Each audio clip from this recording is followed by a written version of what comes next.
विगत कुछ दिनों से जिस प्रकार का व्यवहार कांग्रेस पार्टी और कुछ अपोजिशन दलों का रहा है, खास करके एसआईआर के मुद्दे को लेकर, बिहार के चुनाव को लेकर, यह पूरा हिंदुस्तान देख रहा है। मैं पार्लियामेंट के बाहर खड़ा हूं, आप सभी देख रहे हैं कि पार्लियामेंट की गतिविधि को अवरोधित किया जा रहा है। पार्लियामेंट को में फंक्शनल पार्लियामेंट नहीं हो पा रहा है, कोई काम करने नहीं दिया जा रहा है। इसके पीछे की मंशा क्या है? जो यात्रा राहुल गांधी भी कर रहे हैं, उसके पीछे की मंशा क्या है? इसके पीछे की मंशा केवल एक ही मात्र है, और वह मंशा है किस प्रकार से घुसपैठियों को बचाया जाए। जो देश के इन्फिल्ट्रेटर्स हैं, जो देश के अंदर घुसे हुए हैं, जो नागरिक नहीं है देश के, यह एक प्रक्रिया है, स्वाभाविक प्रक्रिया है कि इलेक्शन कमीशन का ये दायित्व बनता है कि जो घुसपैठिए हैं किस प्रकार से उनको क्लेंजिंग की जाए, वो इलेक्टोरल रोल में नहीं आए और वो इलेक्शन में भाग न ले सके। ये अधिकार उनको नहीं है वोट देने का। घुसपैठियों के माध्यम से किस प्रकार से चुनाव जीतना है, घुसपैठियों का किस प्रकार से इस्तेमाल करना है, तुष्टीकरण की राजनीति को किस प्रकार से आगे बढ़ाना है, यही राहुल गांधी और कांग्रेस पार्टी करती रही है। और संवैधानिक संस्थाओं को गाली देने का इनका रिकॉर्ड पुराना है। आप याद करिए, जब राम मंदिर का जजमेंट आया था तो सुप्रीम कोर्ट को पानी पी पी कर इन लोगों ने कोसा था।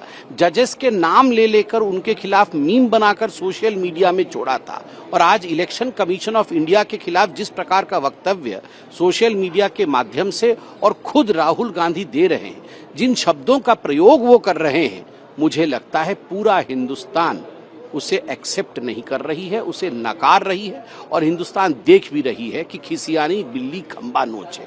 और एक बात बिल्कुल स्पष्ट रूप से देश जानता है कि हम घुसपैठियों के साथ खड़े नहीं हैं।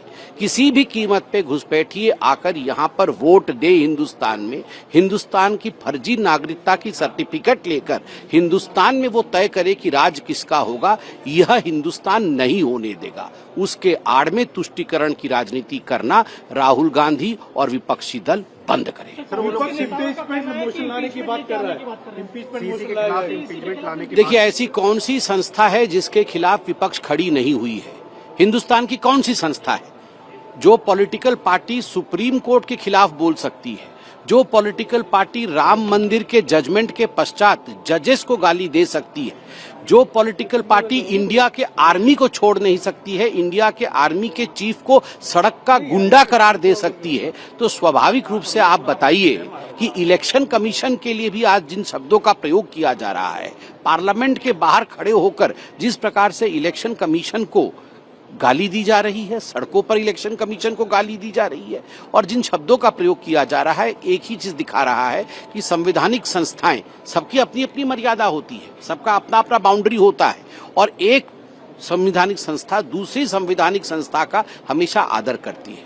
हमारे भी डिफरेंसेस हो सकते थे, पुराने हमारे भी डिफरेंसेस थे, मगर हमने कभी भी ऐसे शब्दों का प्रयोग नहीं किया जो अमर्यादित हो, जो मर्यादा से बाहर हो।